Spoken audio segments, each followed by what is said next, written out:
Je suis habitante de la vallée de l'Arve. Depuis plusieurs années, on souffre de plus en plus d'une pollution énorme en microparticules, en NOx, qui est due à plusieurs facteurs. On rejoint la marche des cobayes aujourd'hui parce que ça a tout un sens pour nous, là où on se demande ce qu'on respire tous les jours, quel effet cela peut produire sur des petits poumons notamment, parce qu'on a beaucoup de pathologies au niveau des enfants, des nourrissons.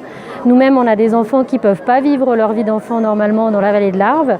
Et néanmoins, même en les arrêtant de vivre pendant les pics de pollution, alors qu'on devrait arrêter la pollution, les enfants tombent quand même malades et il y a quand même des situations qui peuvent être graves.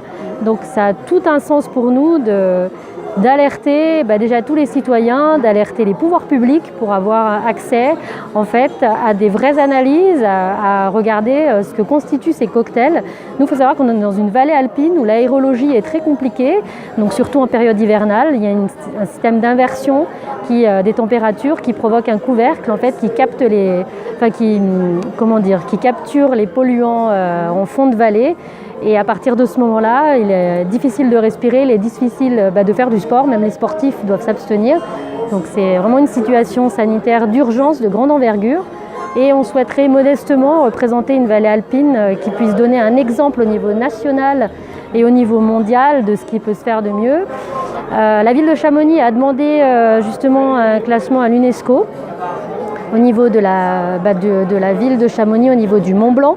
Donc ça porte tout son sens. Si on classe une montagne et que les habitants crèvent de pollution en dessous, on marche sur la tête, quoi. Donc d'abord, on va solutionner l'urgence sanitaire et après, on va peut-être aller voir si au niveau de l'UNESCO, on peut faire classer cette belle montagne.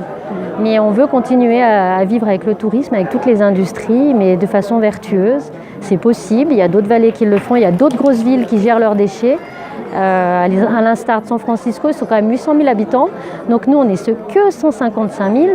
Donc on peut arriver à réduire nos déchets. San Francisco, c'est 0 déchet en 2020. De l'autre côté du Mont Blanc, donc à côté de chez nous, à quelques kilomètres, à 30 km, il y a le Val d'Aoste. Ils ont refusé l'incinération, contrairement à nous qui avons un incinérateur pile poil en fond de vallée, à l'endroit où il y a l'inversion des températures et où les polluants s'accumulent.